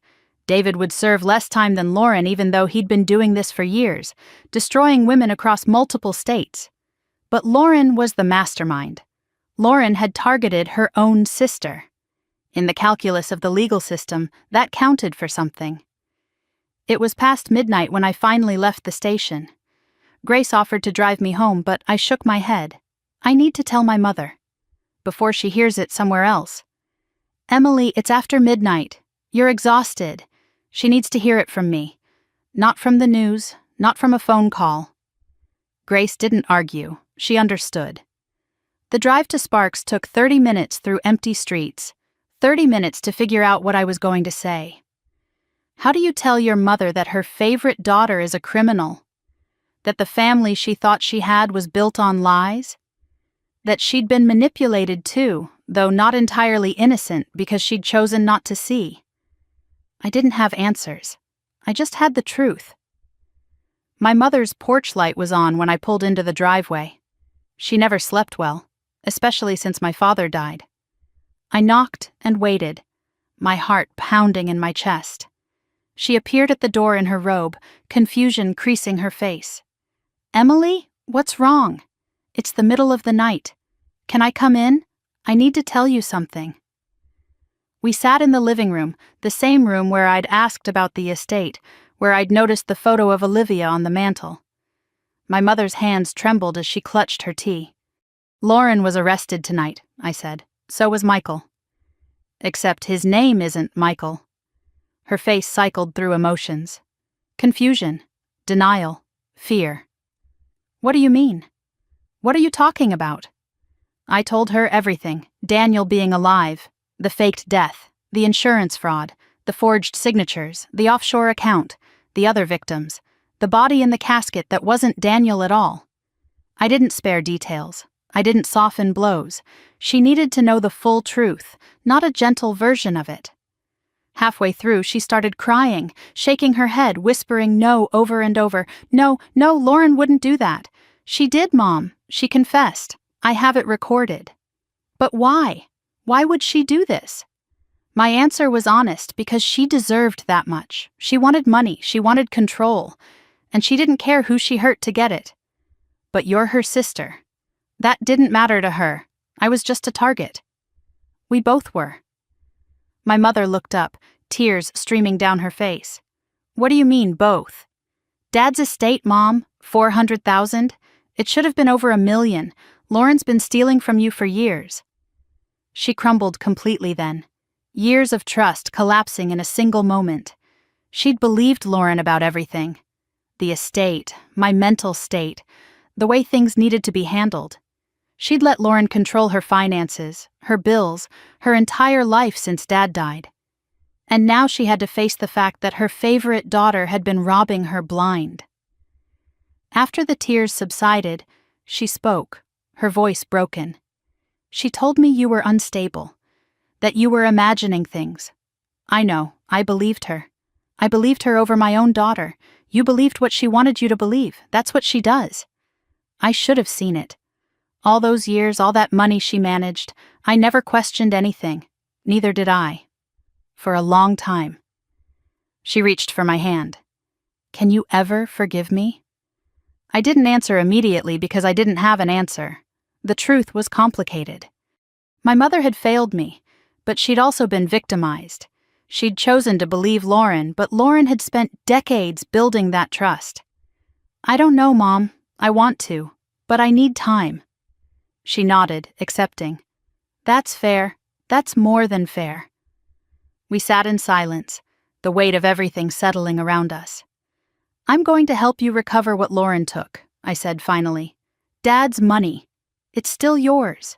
I don't care about the money anymore. I know. But it's still yours. And Lauren doesn't get to keep what she stole. Monday morning found me in Nathan Cross's office, 3 days after the arrest. He'd been busy. Emergency motions filed, assets frozen, civil suits initiated. The Henderson house was locked down pending forfeiture.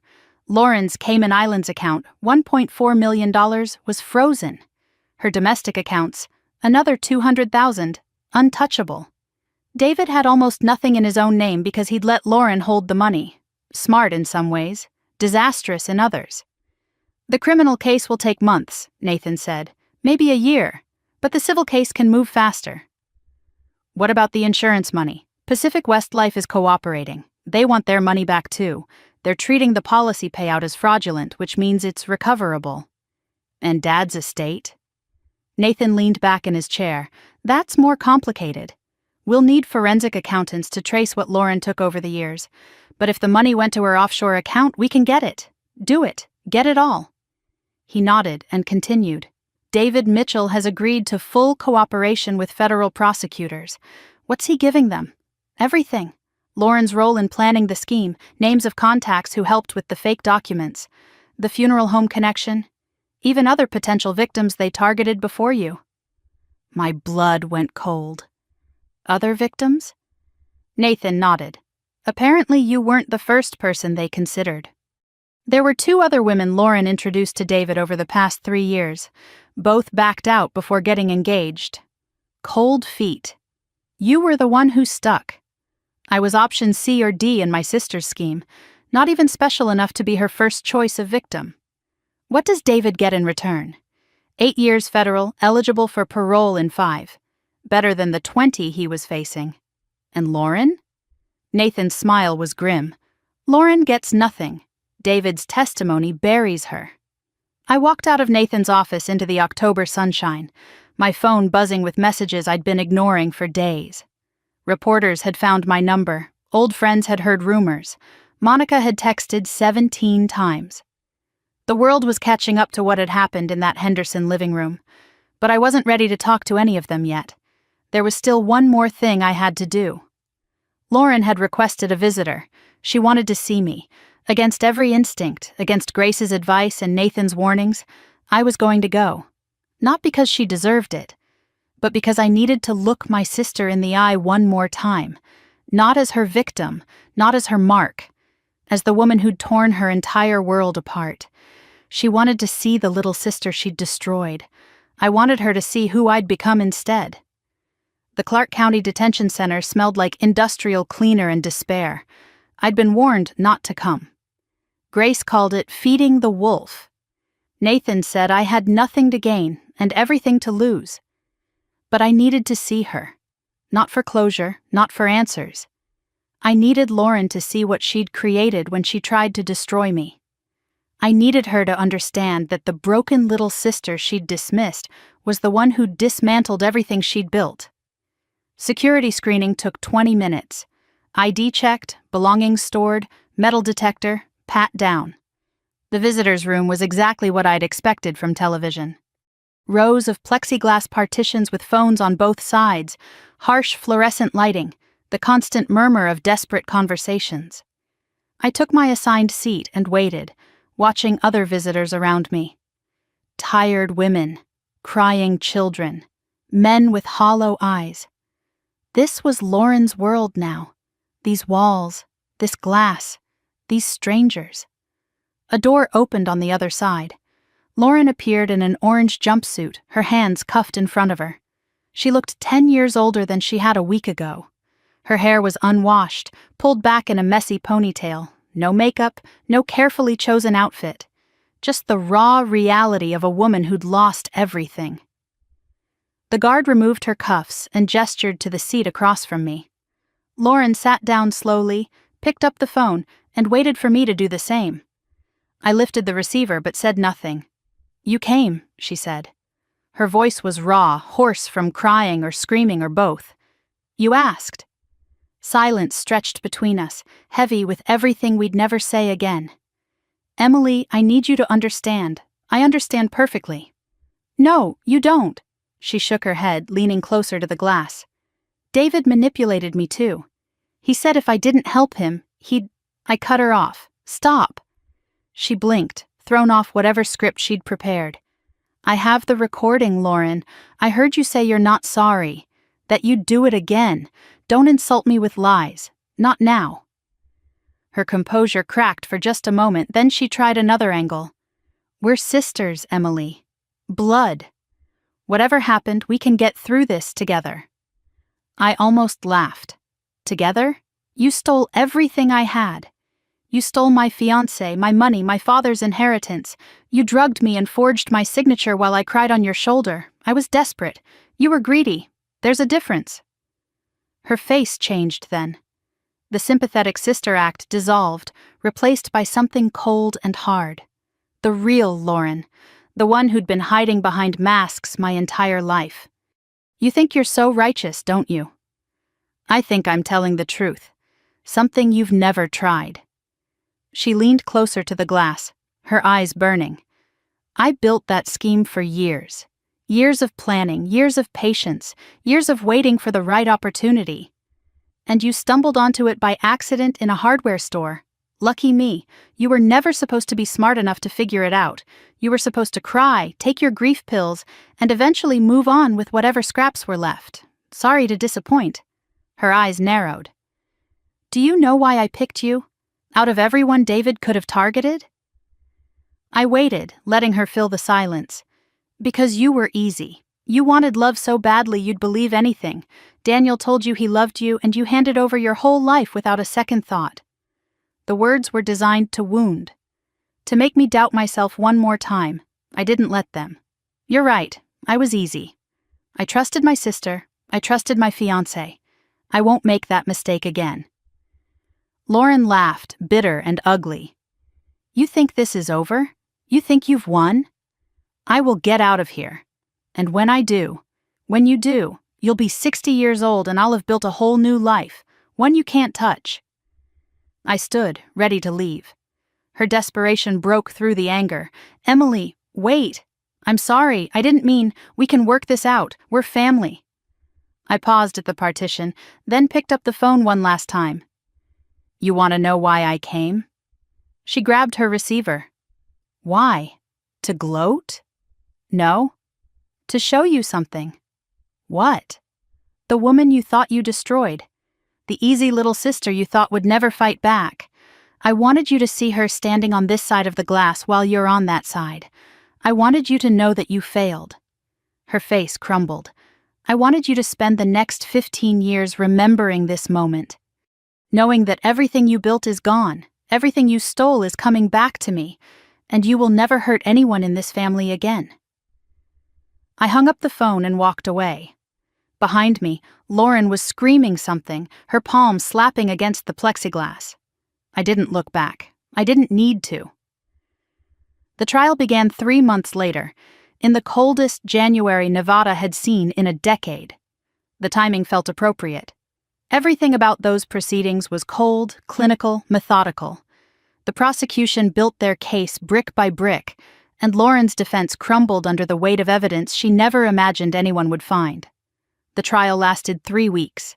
Evidence presented included my recording, played for the jury, who gasped audibly at Lauren's confession. Bank records traced the money flow to her offshore account. The forensic document examiner testified that the signatures on the power of attorney were forgeries. The funeral home director identified Lauren as the woman who'd paid cash for the arrangements. Vanessa Torres flew in from Phoenix and testified for 2 hours about how David had destroyed her life 8 years earlier. And David himself took the stand, testifying against the woman he'd partnered with for years. She showed me Emily's financial records, he said, his voice flat with defeated resignation. She said her sister was too trusting for her own good. She laughed when she said it. Lauren's attorney attempted a diminished capacity defense, claiming she'd also been manipulated by David. The jury didn't believe it, neither did the judge. I testified on day 8, walked through everything from the hardware store to the arrest. The prosecutor's final question hung in the courtroom. Ms. Carter, how has this affected your ability to trust?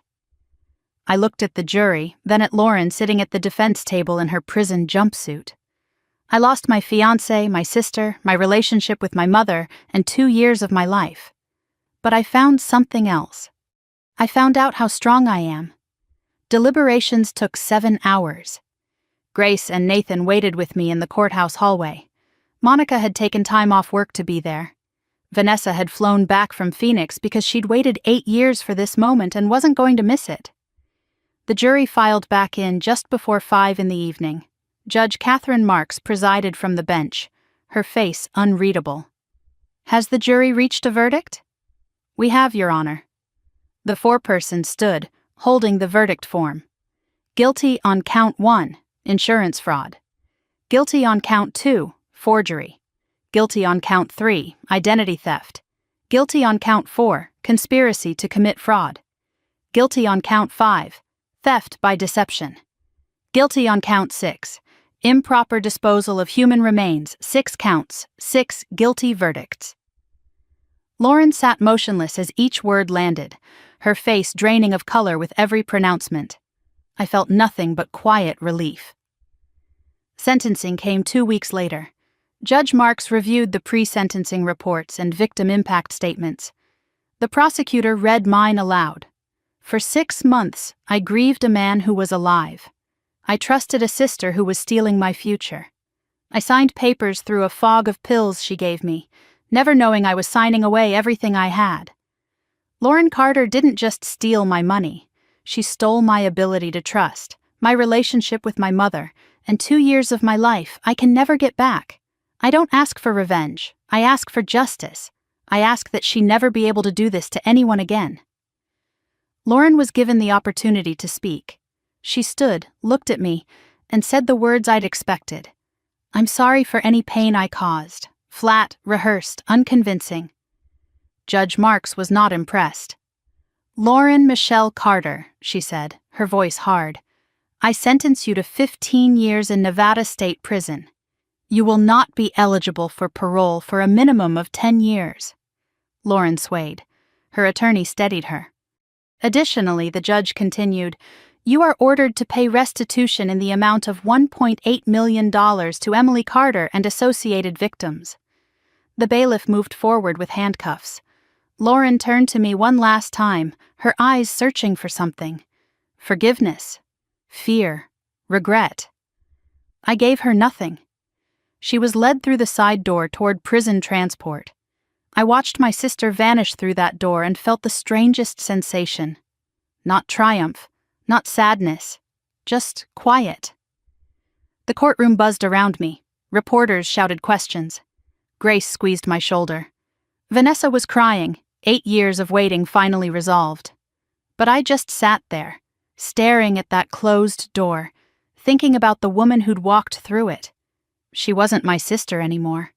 Maybe she never really was. The sister I thought I had was a fiction, a story I'd told myself, a character as elaborate as any con she'd ever run. The real Lauren, the one who'd laughed while planning my destruction, had finally met the only thing she couldn't manipulate. The truth. Outside the courthouse, the January sun was blinding after weeks of gray. I stood on the steps and breathed the cold air, feeling something shift inside me. The trial was over. The sentence was delivered. Lauren would spend the next decade behind bars. But my story wasn't finished. It was just beginning. 1 year after I watched my sister disappear through that courtroom door, I woke up in a house I'd chosen for myself, in a town where no one knew my story, to a life I'd built from the ashes of the one that burned down. The view from my bedroom window in Sedona was nothing like Nevada.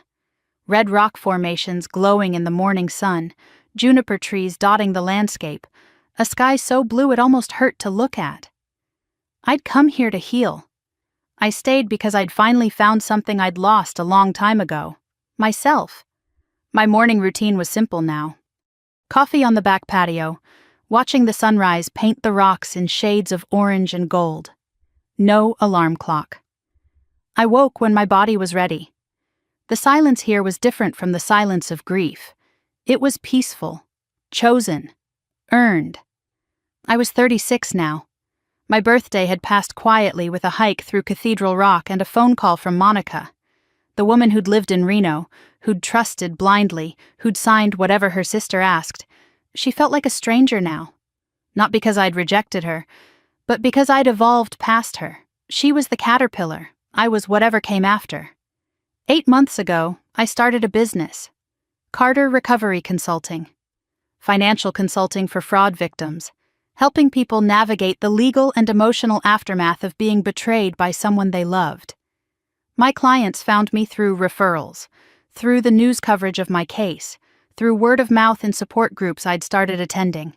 I knew what it felt like to have your trust weaponized against you. I helped people rebuild.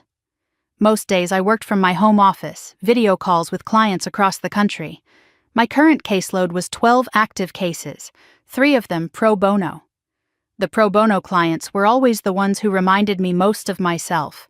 Elderly victims, women who'd lost everything to a husband or a child or a sibling, people who thought they were crazy because everyone told them they were imagining things. Last month I helped a 72-year-old widow recover $300,000 from a nephew who'd been embezzling from her for 5 years. When the money was returned to her account, she cried on the phone. "I thought I was crazy," she said. "Everyone told me I was imagining things. I understood. I always understood. The work didn't erase what happened, but it transformed the pain into purpose. Every client I helped was a small victory against the people who prey on trust. Every recovered dollar was a statement that the con artists don't always win." The civil judgment had awarded me $1.8 million in restitution. Actual recovery to date was $1.2 million. The offshore account had been seized. The Henderson house had been sold. The insurance money had been recovered. The remaining $600,000 was likely uncollectible because Lauren had nothing left. But I'd stopped counting every dollar. The money mattered less than what it represented. What I'd taken back. What I'd rebuilt. What I'd earned through truth. I'd invested $800,000 conservatively, generating about $4,000 a month in passive income. $200,000 sat in savings for emergencies, and $150,000 I donated to organizations that help elder fraud victims. Paying forward what I'd learned the hard way. The Sedona house had cost $380,000, paid in cash. 2 bedrooms, a converted garage I used as my office, a small desert garden I was learning to tend. No debt, no obligations, just a space that was mine. My mother called every Sunday at 10 in the morning. We'd rebuilt that much. The conversations were careful, deliberate, but growing warmer month by month. We didn't talk about Lauren. Not yet. Maybe not ever. Some wounds needed time that neither of us had. Margaret had sold the house in sparks. Too many memories, she said. She'd moved to a senior community in Reno where someone else handled the maintenance, and she could play cards with women her own age. I'd helped her set up new financial accounts, ones Lauren couldn't access, managed by a reputable firm that had no connection to anyone in our family. Last Sunday she said something that made me cry. "I failed you, Emily. I let Lauren convince me you were the problem. I'll never forgive myself for that." My response surprised us both. I'm working on forgiving both of us. It wasn't complete, it wasn't healed, but it was growing. Sometimes that's enough. Vanessa Torres and I talked every week now, sometimes more. 2 women bound by the same predator, now bound by survival instead. She'd started volunteering at a fraud victim advocacy group in Phoenix, channeling her own pain into purpose just like I had. We'd met in person twice this year, once in Phoenix and once when she drove up to Sedona for a long weekend. Over dinner and too much wine, she'd told me something I'd never forget. "You saved my life," she said. "Not literally. But you gave me closure I'd been waiting 8 years for." "We saved each other," I told her. And I meant it. Monica visited every few months, bringing gossip from the real estate firm and dragging me out for margaritas, whether I wanted them or not. On her last visit, she'd looked at me across the restaurant table with something like wonder in her eyes. "You seem happy," she said. Like actually happy. Not pretending. I didn't argue. For once, it was true. Letters arrived from Nevada State Prison every few weeks. Lauren's handwriting on the envelopes. That familiar script I'd known my whole life. The first few I held for days, turning them over in my hands, wondering what she'd written. Apologies, excuses, threats. Eventually I threw them away without opening them. Now they went straight in the trash. I didn't know what Lauren put on paper and I didn't want to know. She'd had her chance to speak. In the living room when she'd confessed. At the trial when she'd said her empty apology. Through the plexiglass when she'd screamed as I walked away. I'd heard everything I needed to hear. The letters were Lauren's problem now. Not mine. 14 years left on her sentence. 14 years of letters I'd never read. That wasn't cruelty. It was self-protection. There's a difference.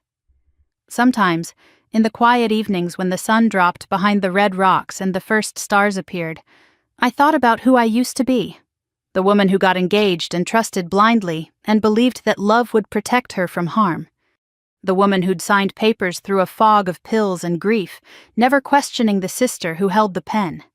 She felt like someone from another lifetime. People ask me if I regret what I did, exposing Lauren, sending her to prison, breaking apart what was left of my family. I don't. Not for a second. Because silence wasn't protecting anyone, it was just protecting lies. I learned that the hard way. I learned that loving someone doesn't mean trusting them blindly. I learned that family isn't blood, it's behavior. It's how people treat you, not what they call you.